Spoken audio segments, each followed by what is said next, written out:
ego is really the lower part of the soul. We're operating from the mind, the brain, and less from the heart. When we start working from the heart, in the end, people often say love is the answer. We want to explore as artists, like Picasso paints his picture. And we're going to try and paint a picture, and the truth is we don't even know what the picture is going to look like.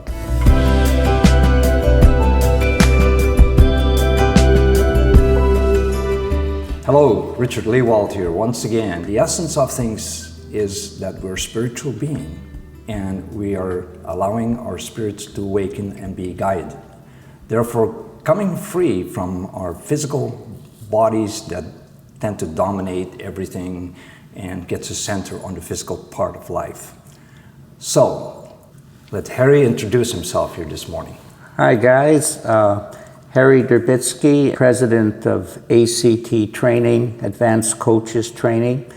I'm a 3 principles practitioner, which is a spiritual psychology of bringing those 2 worlds into the oneness of life. So when Richard is talking about life is a spiritual reality, we're going to talk about life is a spiritual reality and how it emanates into the human experience. And that human experience we could describe in many different ways. Richard works I think in biofeedback, and I work a lot with addiction people, indigenous people, but the truth is that internationally, from all walks of life, people have come to find out about happiness and contentment in their lives first. So if you're looking for happiness and contentment, don't look outside of yourself. It starts with you. If you're in a healing profession, it starts with your feeling. If you don't have a good feeling, you can't help anybody else. And so we're going to be showing that, and hopefully we're going to take it into a few practical areas wherever our minds take us. And I want to emphasize, when Richard and I are doing this, we haven't planned anything. We don't have a schedule or a script or anything like that. We're just going to talk and see where we go. I mentioned to him that, because I deal in the indigenous world from time to time, that the Toltecs, which are sort of seen as the originators of the people, they had a phrase. Toltec means artist of the spirit. That's what we're talking about.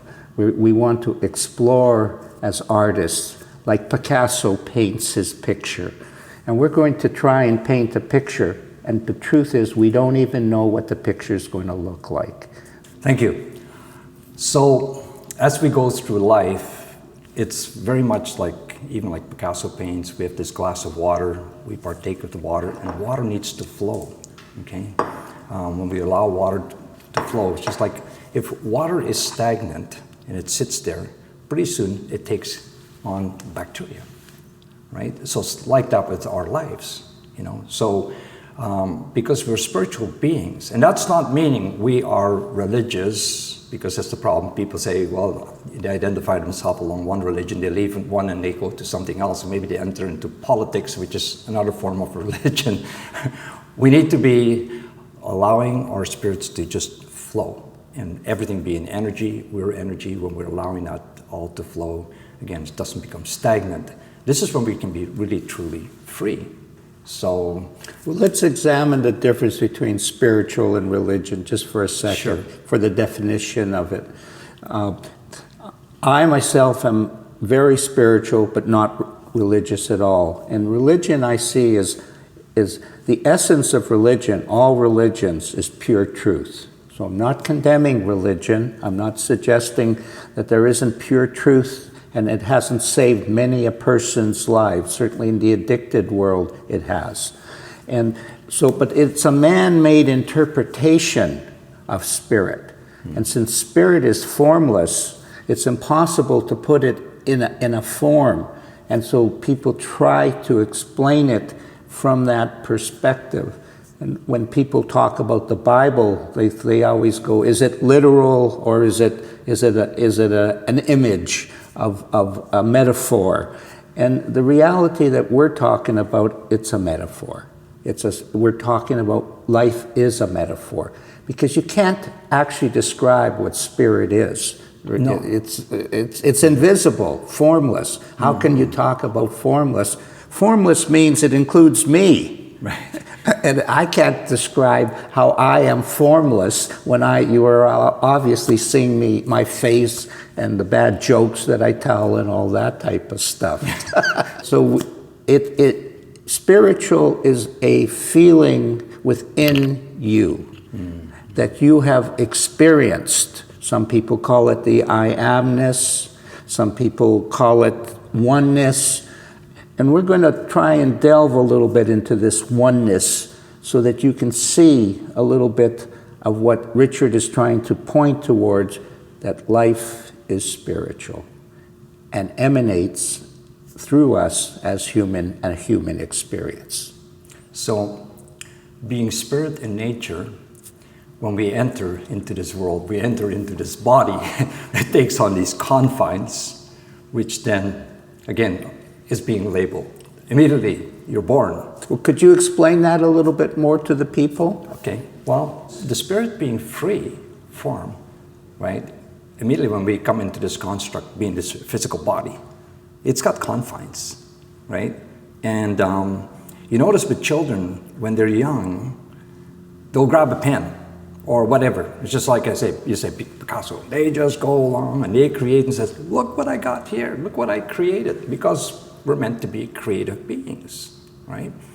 But immediately it's no, we take on names, labels, we're told what to do, what to think, everything is, we're being told, we're being programmed. And I think this is where all of a sudden the spirit is being limited. And then there's times we get inspired to do something there. There's all of a sudden this urge of life because it comes from the spiritual nature of who we truly are. And the spirit is free. It always is free, has been free, but now all of a sudden it's limited. And anyways, that's where the problem begins, because we're not really being able to express ourselves when we are being told who we are, what to do, what to think. Yeah. So what Richard's describing is how stress is created. We are naturally free, and then the confines of the way that the world is defining us, what mommy told me, what my teacher told me, what I'm supposed to do in my work, and so on. And as we get older, these definitions get stronger. It creates a collision through our natural expression and what the world wants us to fit into. And the natural expression is bigger, and the world that they want us to live in is smaller, more defined. And you could see that if that is inside there, it's like a shark in a bathtub. I wouldn't advise you to take a bath when a shark is in the bathtub, because it can't help, but it's free. It needs more water. It needs more space. Right. And because it isn't given that, because we defined it with our intellect, we've held it prisoner. And that's what creates stress, because it wants to be free. That's your wisdom trying to express itself, your truth, what you need to do, and it can't, because your intellect is holding it prisoner. And then what happens is we experience an insight, it pops through, and we go, oh, that's who I like. Oh, that feels good. Oh, I'm actually much more than my definition of who I had.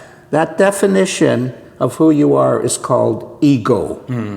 And so you're fighting the ego, and the joke with ego is, once you know what ego is, stop thinking about it. Forget about it. But people don't do that. They keep thinking about, oh, I have to get rid of that ego.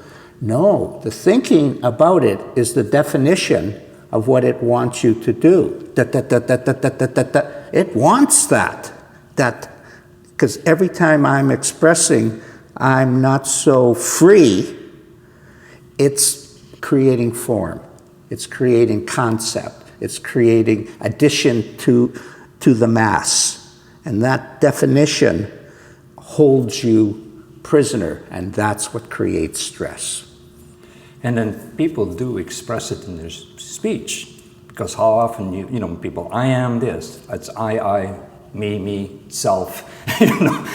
Again, we're worked in this world now. It's all about selfies, right? Totally concentrating on who you are by definition. I gotta look this way. I gotta feel this way. All these things. And again, that's stress. That's conflict because you're being put. So we need to break out of it and become less of that. And I think that because the ego is really the lower part of the soul. We're operating from the mind, the brain, and less from the heart, right? When we start working from the heart, then in the end, people often say love is the answer. So we really start knowing more about true love, which is free, right? Right. Then we can allow that just to express ourselves. And I know that sometimes it's because we're being so limited. My own life, when I was young, I was scared to speak. I was probably one of the shyest persons around. And it was a battle for me to set free. Because, it's again, fear, there's anger, there is guilt, perhaps associated, what if, do this and so on. And see, the easiest is to go back into that where you think you're comfortable, but you're not. Because there's a sense of knowingness that this is not my life. I'm not meant to be this way, right? And it's kind of like, again, like the butterfly, where it's originated, the caterpillar, right? It finds itself in that cocoon. And now, when it breaks out, it can really and truly express the beauty.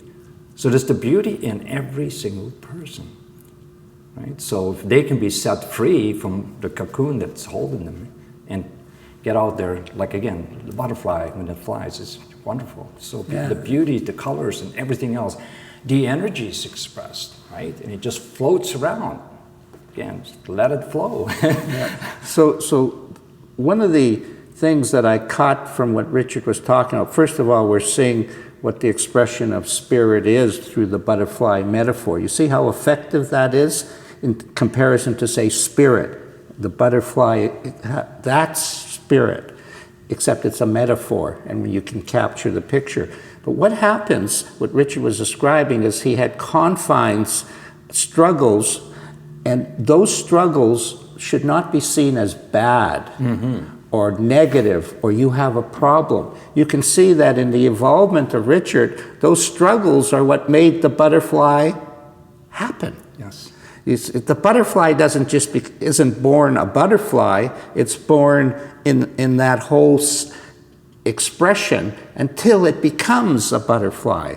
And then when Richard became a butterfly, he felt more love for himself, more love for his connection, because the spirit is where the love originates from. Spirit love isn't something that I do. Love is something I feel. Right. And feeling in the moment, being alive in the feeling right now, the butterfly coming out, everybody knows when you're a butterfly, life is cool. So at one point, the ego is part of the development, and then at another level, at the butterfly, you keep away from it because you just simply fly somewhere else. You don't hang around if there's a predator and go, I wonder what this predator looks like. Let me analyze this predator while he eats you up. You don't do that. You naturally, instinctively flow to another flower because it's safer, it's smoother, it's softer. And that's what spirit is, softer, not aggressive. If it's aggressive, it's probably not spirit. And it's very important to understand that seriousness and aggressiveness are two negatives in our world that are worshipped. That's ego. That's products of ego. Seriousness is ego. Aggressiveness, I'm better than you. Competitiveness, it's got to be soft. We are together flying. You're a butterfly, and I'm a butterfly, and we're going to fly and share the same flower.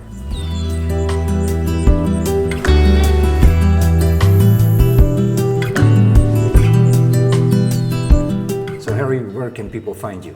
My website is acttraining.biz. Of course, my book can be purchased from Amazon. They're not ordering the book, they're ordering the ebook. They can get it for free or a very lower cost. And as you are aware, with addiction, money is a big factor. A lot of them don't have much of that. Well, wonderful to be able to share this topic, and I hope it was of interest to the audience. So please share it with those you love, other people.